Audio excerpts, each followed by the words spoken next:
Ok, Todo. buenos días a todos. Vamos a comenzar con el capítulo 3 de Daniel. Bienvenidos a todos. Y en este video vamos a estar cubriendo, como ya dije, el capítulo 3, donde vemos una de las historias más interesantes en este libro de Daniel, yo creo, por varias razones, pero aquí espero poder ver unas grandes enseñanzas que nos presenta el libro de Daniel aquí en el capítulo 3.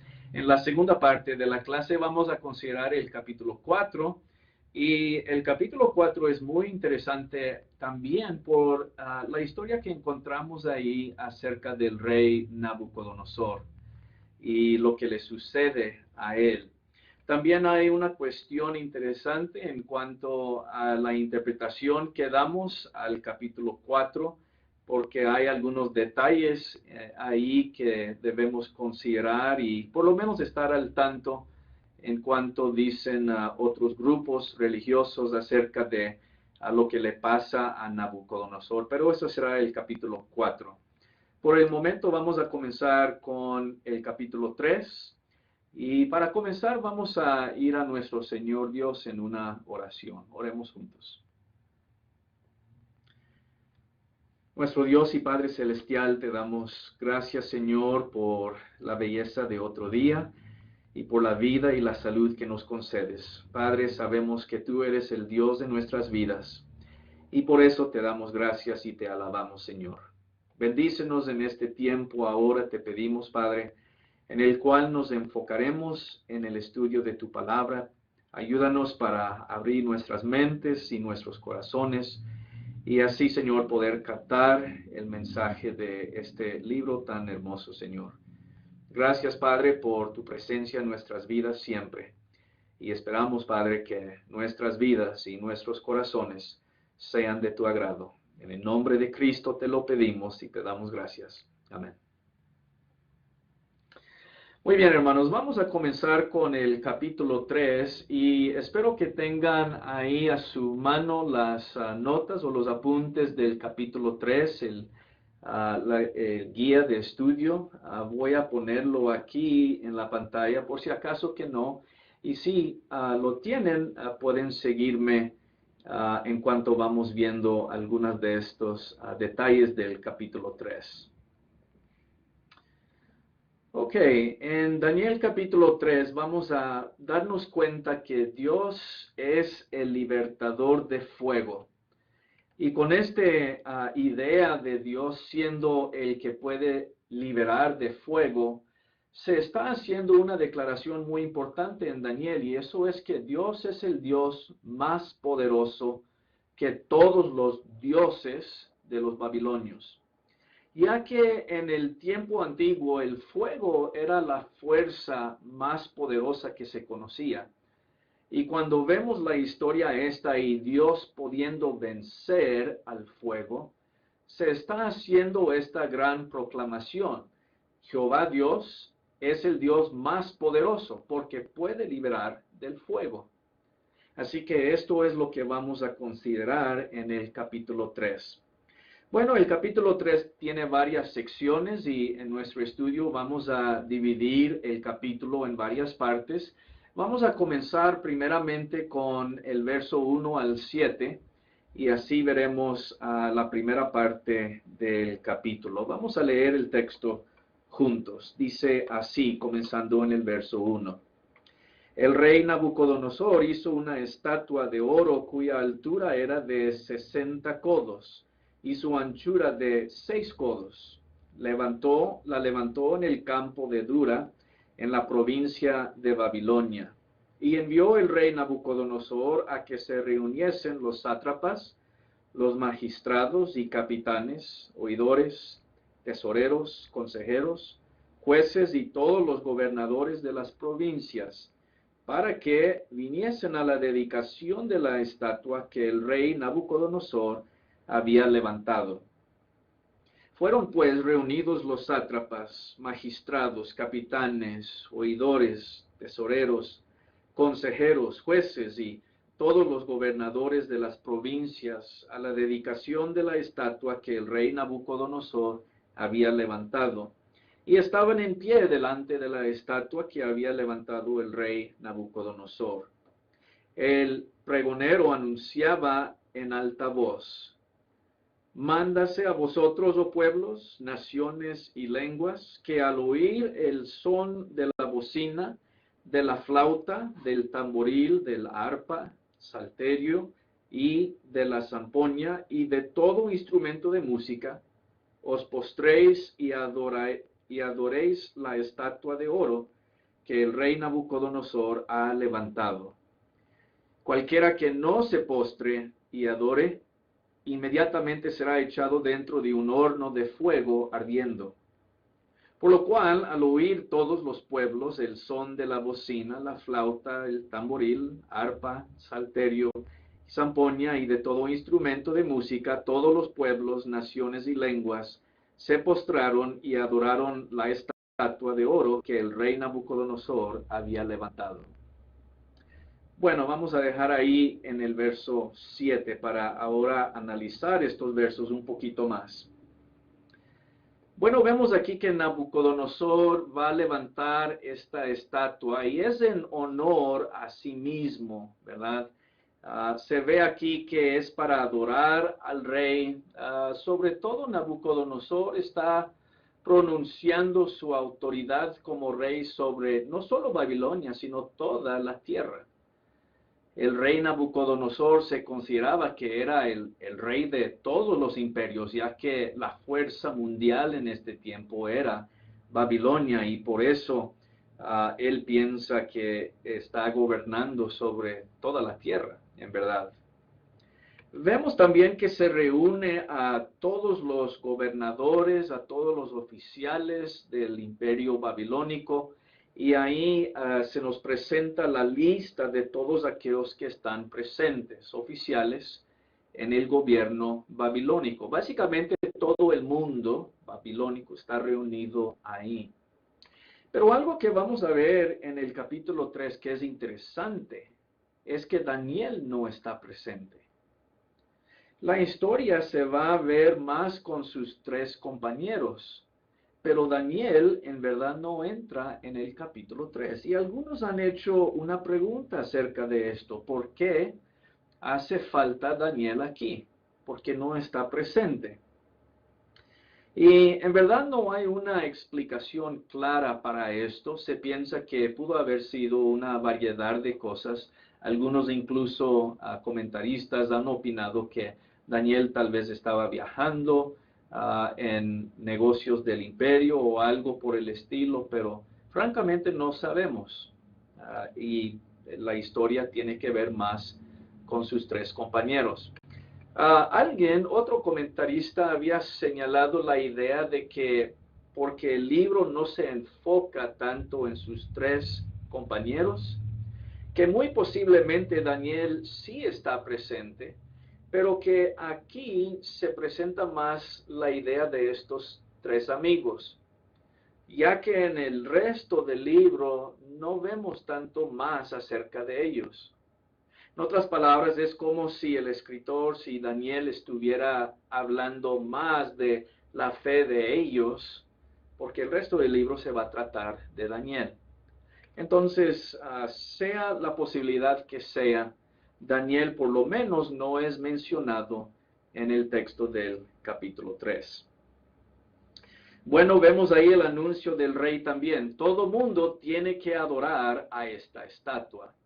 Y en el caso que no, van a sufrir las consecuencias, las cuales se mencionan ahí en el verso 6. Y la consecuencia es de ser echado dentro de un horno de fuego ardiendo. Así que con razón dice, al oír todos los pueblos este edicto y el mandamiento y también la música, todos se postraron ahí para rendirle honor y adoración a la estatua que Nabucodonosor había levantado. Así que no es algo fuera de lo común para los reyes de estos tiempos. En verdad se creían que como reyes de todo el universo, todo el mundo debería adorarlos. Así que eso se va a ver aquí en el capítulo 3, como ya comenzamos a ver.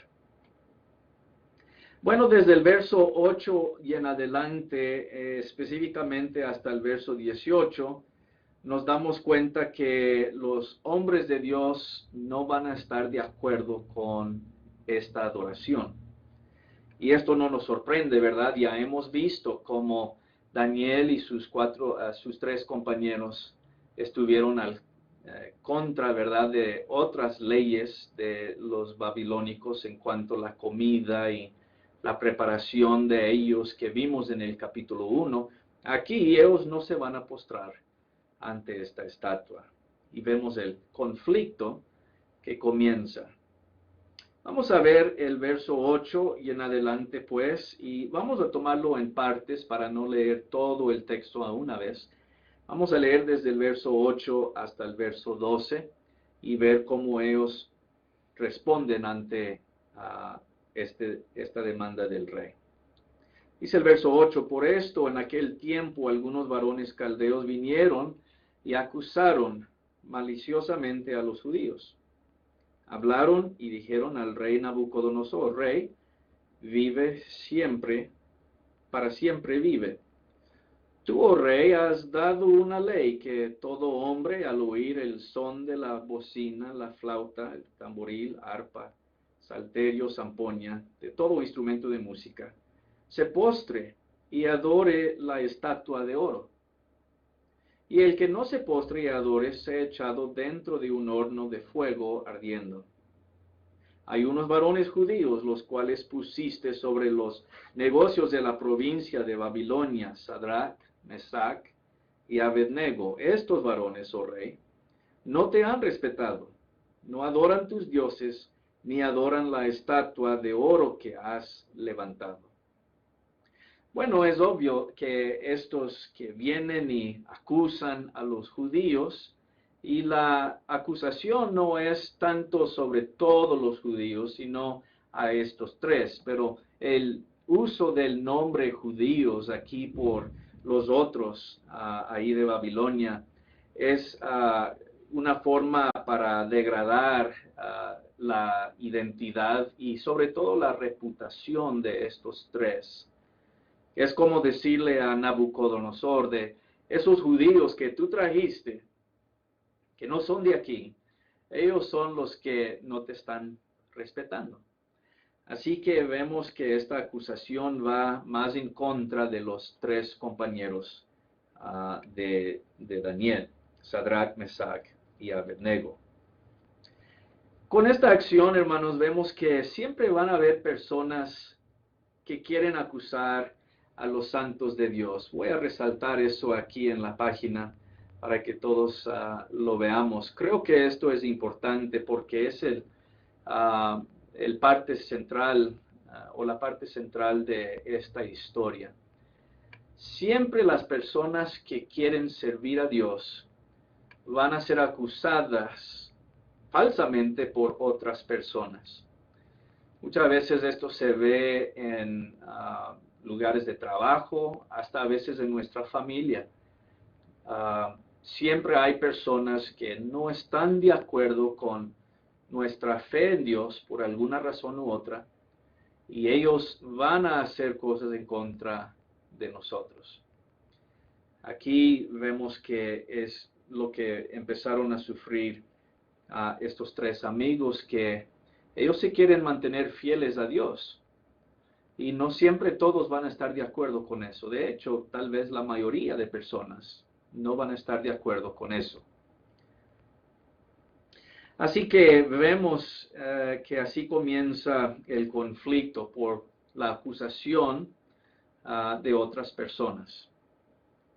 Bueno, el verso 13, ahora sí, más adelante al 18, vemos que estos tres se mantienen fieles, aunque tal vez les va a causar problemas graves. Aquí hasta su propia vida pueden perder. El verso 13 y en adelante vamos a leer estos versos. Entonces Nabucodonosor dijo con ira y con enojo que trajesen a Sadrach, Mesach y Abednego, Y al instante fueron traídos estos varones delante del rey. Habló Nabucodonosor y les dijo, ¿es verdad, Sadrach, Mesach y Abednego, que vosotros no honráis a mi Dios, ni adoráis la estatua de oro que he levantado? Ahora pues, ¿estáis dispuestos para que al oír el son de la bocina y la flauta, tamboril, el arpa, el salterio y la zampoña y todo instrumento de música, os postréis y adoréis la estatua que he hecho? Porque si no la adoraréis, en la misma hora seréis echados en medio de un horno de fuego ardiendo. ¿Y qué Dios será aquel que os libre de mis manos? Sadrach, Mesach y Abednego respondieron al rey Nabucodonosor diciendo, no es necesario que respondamos sobre este asunto. He aquí nuestro Dios a quien servimos puede librarnos del horno de fuego ardiendo, y de tu mano, oh rey, nos librará. Y si no, sepas, oh rey, que no serviremos a tus dioses, ni tampoco adoraremos la estatua que has levantado. Muy bien, vamos a dejar la lectura ahí por un momento y ver la fe increíble de estos tres hombres de Dios. En verdad, al escuchar estas palabras, vemos que su fe en Dios es más grande que su temor al rey. Y eso es significante, creo, aquí, hermanos. Muchas veces los cristianos, el pueblo de Dios, se va a enfrentar en dificultades donde siempre se va a tener que hacer una decisión. Mi fe en Dios es más importante que esta otra cosa, que esta otra tal vez acusación o cualquier otra dificultad que tengamos. ¿Qué tan grande y fuerte es nuestra fe?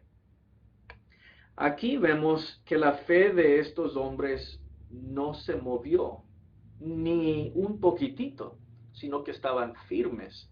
Ellos no iban a adorar la estatua, porque esto iba en contra de su fe en Dios. Aquí alguien podría decir, bueno, ¿qué les hubiera costado, verdad, ahí hacer como todos los demás? Era solo por un momento. No iban a tener que ponerse en peligro. No iban a tener que exponerse a la posibilidad de muerte. ¿Por qué no ahí doblar la rodilla rápidamente, aunque saben ellos en su corazón que no es un Dios al que se debe adorar y que están adorando a Jehová Dios nada más? ¿Por qué no? No es cosa tan grande. Pero en verdad para ellos sí lo fue. Para cualquier corazón dispuesto a servir al único Dios, esto le iba a ser problema. Vemos que estos hombres no iban a hacer esto, para nada, ni por un momento, para conservar su fe en el único Dios todopoderoso.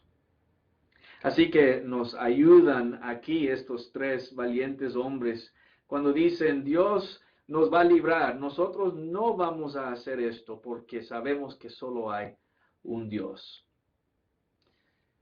Es interesante aquí su respuesta, ¿verdad?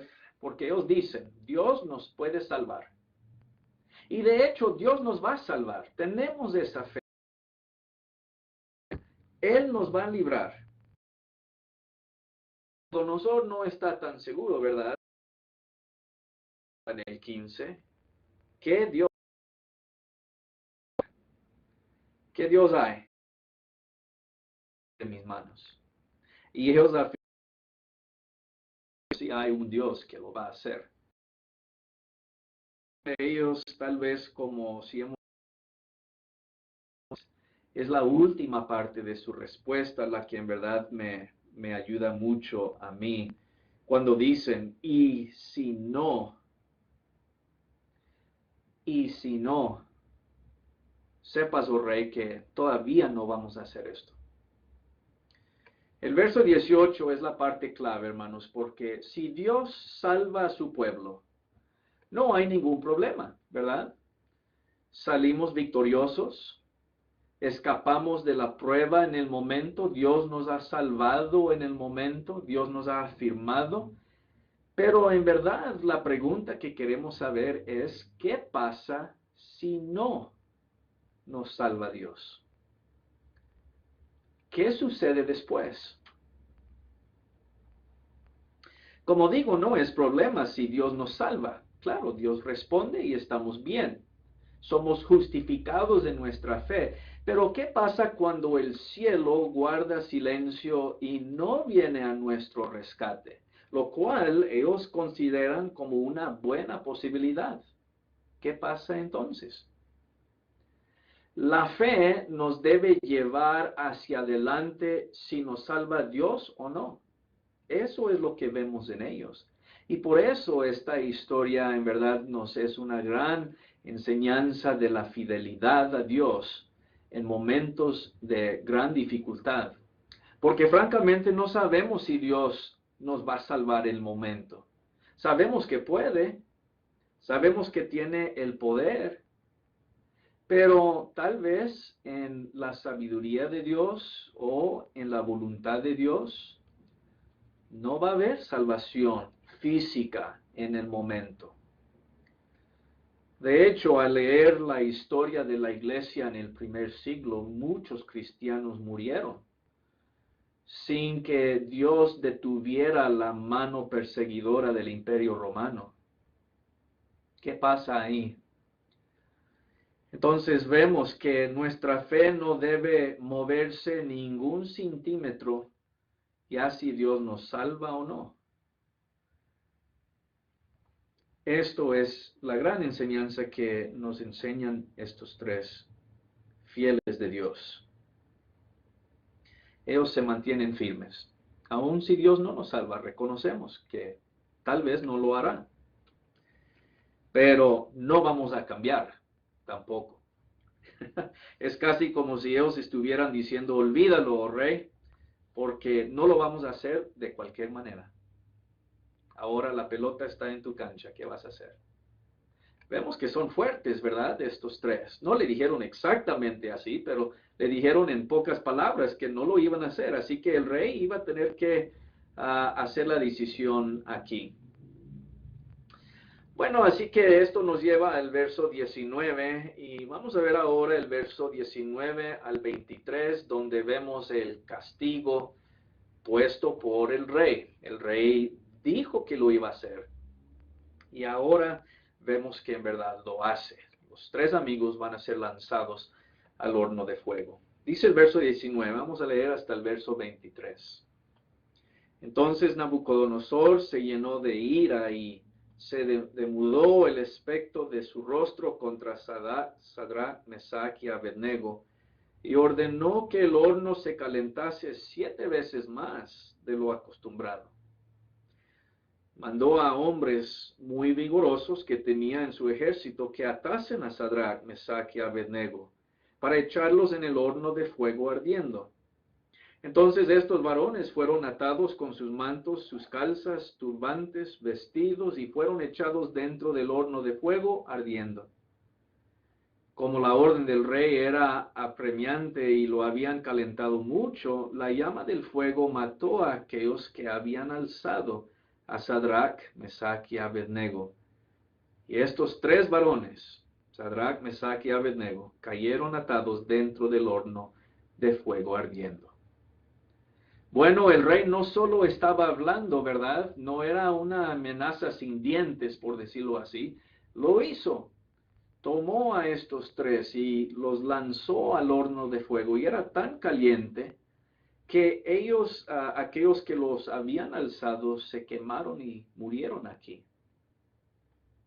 Ahora, una nota aquí rápida de el hecho de que el horno fue calentado 7 veces más fuerte. En este libro vamos a ver el número 7 varias veces y casi siempre es simbólico. El número 7 normalmente en libros apocalípticos, como Daniel es un símbolo de algo completo. Es decir, que cuando se calentó 7 veces, No es que se podía contar tanto 1, 2, 3, 4 veces a la temperatura, sino que es una forma para decir, le subieron el máximo que podía dar.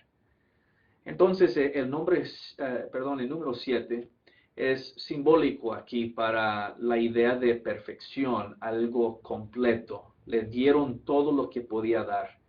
Y por eso el horno se encuentra muy, muy caliente. Bueno, los echaron ahí con toda su ropa, con todo así como estaban, ¿verdad? El rey no se esperó para nada. Y vemos aquí que ellos son lanzados dentro de este horno. Bueno, en los versos 24 al 27, ahí sí, vemos la salvación y la mano de Dios.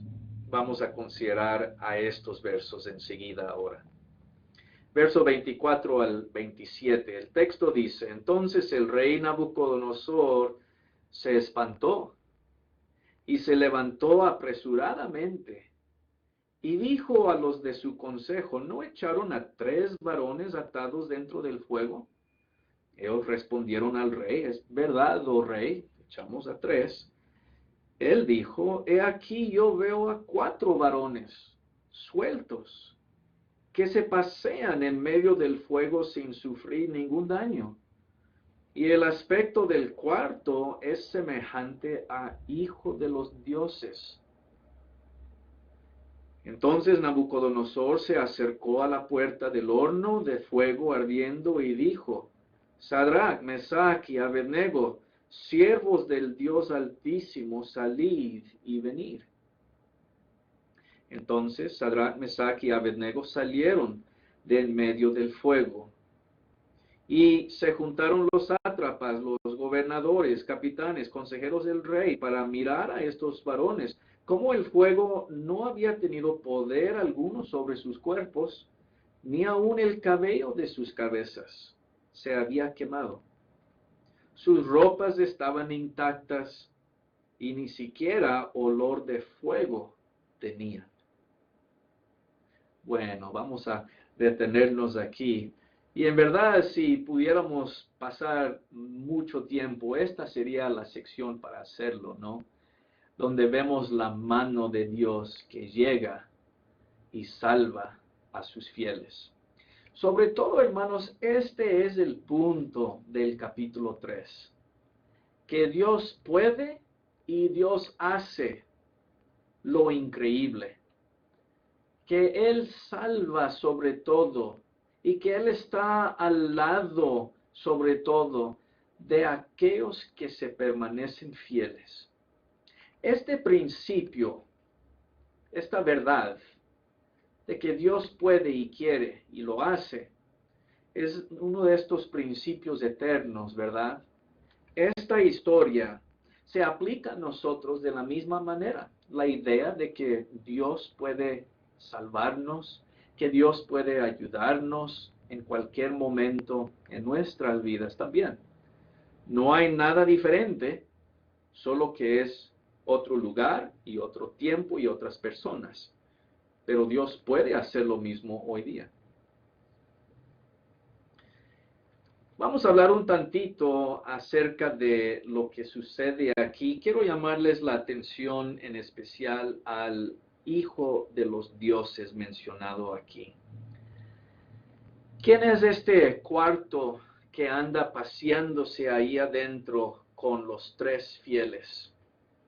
Bueno, hay 2 posibilidades en verdad. Algunos piensan y opinan que esta descripción que se habla de uno como hijo de los dioses es una referencia a Cristo Jesús, ya que más adelante en este mismo libro, en el capítulo 7, verso 13 al 14, vemos la misma descripción ahí y en esa visión sí parece ser una referencia a Cristo Jesús. La idea está en el título que se usa, uno como el hijo de los dioses. Y vemos que se veía diferente que los otros 3. Ese es parte del punto. Su forma, su semblante era diferente de alguna manera, de que se sabía que tenía que ser un ser divino, ¿verdad? Otros han dicho que tal vez la referencia que vemos aquí no es tanto hablando de Jesús, sino como un ángel que Dios envió en el momento. Todavía, claro, un ser divino, obviamente, pero no tanto una referencia al Señor Jesús. En verdad, no hace diferencia si es el Señor Jesús o no. Posiblemente sea. Yo creo que esa frase, si no habla literalmente del Señor, en verdad es algo para hablar de un ser divino, hijo, uno como hijo de los dioses. Y pues, como digo, si es un ángel o si es el Señor, no hace ninguna diferencia. El punto es Dios salvó a sus fieles. Ese es el punto. Si queremos pensar que posiblemente sea una referencia al Señor Jesús, está bien, ya que como digo en el capítulo 7, sí vamos a ver esta frase un tantito más. Pero posiblemente esto es un ángel, nada más. Bueno, fueron salvos y los sacaron de ahí, ¿verdad? Y hasta el verso 27 dice que sus ropas no se habían quemado, ni siquiera sus cabellos tampoco, y ni tenían olor de fuego. En otras palabras, no fueron tocados de ninguna forma. Algunos han dicho, pues, que esta historia en verdad no es algo que sucedió literalmente, sino que es como una fábula, o mejor dicho, una parábola, dicen algunos escritores, algunos comentaristas. Ellos dicen que esto en verdad no sucedió porque, claro, si un hombre es echado en un horno de fuego, se va a quemar. Pero yo creo, hermanos, que sí es una descripción literal. No hay nada aquí que nos indica que no sea. No se nos dice, por ejemplo, que esto fue una visión solamente. No se nos dice que hay otra razón por qué se debe creer que no sea algo literal. Todo lo que tenemos aquí parece ser que sí fue un acto histórico, algo que realmente sucedió.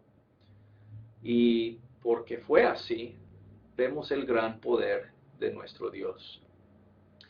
De hecho, siempre hay escritores, comentaristas y a veces, como se dicen de ellos, eruditos, que siempre quieren quitar todo lo milagroso de la Biblia. Yo he visto esto en muchos comentarios. Parece si hay algo milagroso que sucede, dicen, esto no sucedió verdaderamente. Y yo siempre tengo una pregunta para estos comentaristas, si algún día de estos los veo. Mi pregunta es esta: ¿cómo sabes tú que esto no es literal? Que esto no es histórico. La Biblia lo presenta así. ¿Cómo sabes que esto no sucedió? Bueno, de hecho, hermanos, cuando la Biblia quiere que algo sea simbólico, nos dice que es. Ahí está la diferencia. Cuando estamos viendo una visión, se nos dice que es una visión. Cuando estamos considerando una parábola, se nos dice que es una parábola. Normalmente, la Biblia nos dice ella misma si algo debe ser tomado históricamente o si debe ser tomado simbólicamente o figurativamente. La ausencia de algo así nos indica, creo yo, que estamos viendo un acto, un evento que realmente sucedió.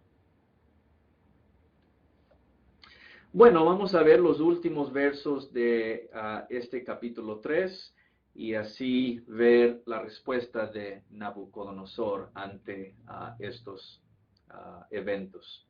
Verso 28 al verso 30. Entonces Nabucodonosor dijo: Bendito sea el Dios de ellos, de Sadrach, Mesach y Abednego, que envió su ángel y libró a sus siervos que confiaron en él, y que no cumplieron el edicto del rey y entregaron sus cuerpos antes que servir y adorar a otro Dios que su Dios. Por lo tanto, decreto que todo pueblo, nación, lengua, que dijere blasfemia contra el Dios de Sadrach, Mesach y Abednego sea descuartizado y su casa convertida en muladar. Por cuanto no hay Dios que pueda librar como éste. Entonces el rey engrandeció a Sadrach, Mesach y Abednego en la provincia de Babilonia. Bueno, qué cambio vemos en este rey, ¿no? En un momento está diciendo, ¿cuál es el Dios que los va a salvar? Eso fue lo que dijo en el 15. Y ahora cambia sus palabras en el 29 y dice, no hay Dios como este que puede librar de fuego. Entonces, con esta confesión, básicamente, Nabucodonosor está admitiendo que este Dios, Jehová, el Dios de ellos, es el Dios más poderoso que hay. Pero debemos tener un poco de cuidado con lo que vemos aquí en su confesión, porque no es tanto que en este momento Nabucodonosor ha sido convertido. No es algo que dice, en verdad, me estoy cambiando de alianzas. Es solamente un reconocimiento de que este Dios, del que no había conocido en antes, es un Dios poderoso. Y de hecho no es tanto solo que Dios lo impresionó, sino que él vio un gran acto de poder y eso lo espantó y eso es lo que le causó decir esto. Así que sí, fue impresionado y sí, él reconoce el poder de este nuevo Dios para él, pero no fue convertido en su corazón. Es simplemente la confesión del poder de este Dios. De hecho, hermanos, eso me recuerda mucho de lo que sucede en nuestros días. Hay muchas personas en nuestro mundo que sí admiten que hay un Dios, sí confiesan que todo este universo que vemos a nuestro alrededor tuvo que haber sido creado por un ser divino y poderoso, pero eso no es suficiente para cambiar su corazón. Recordamos de lo que se nos dice acerca de los demonios también en el Nuevo Testamento. Ellos aún creen, pero tiemblan también, dice Santiago. En otras palabras, no es solo de ver un acto, una demostración de poder lo importante, sino de lo que sucede dentro de nosotros. Si hay un cambio de corazón que acompaña nuestro asombro de lo divino y de lo grande que es Dios, eso hace la diferencia. Pero aquí con el rey Nabucodonosor faltó eso. Él ve el poder, él mira la grandeza, pero hasta ahí nada más. Ahí llega solamente hasta ese punto Nabucodonosor. Ahora, es buen momento para decir que esto nos va a llevar al capítulo 4, donde justamente la idea va a ser de que ahora Nabucodonosor debe ser convertido en su corazón. Es decir, el capítulo 4, en muchas formas, es el capítulo compañero del 3, porque en el 4 vemos que el corazón de Nabucodonosor sí va a ser tocado.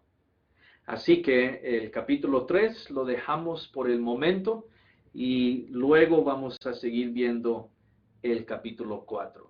Que el Señor nos bendiga y nos veremos en un tantito de tiempo en el capítulo 4.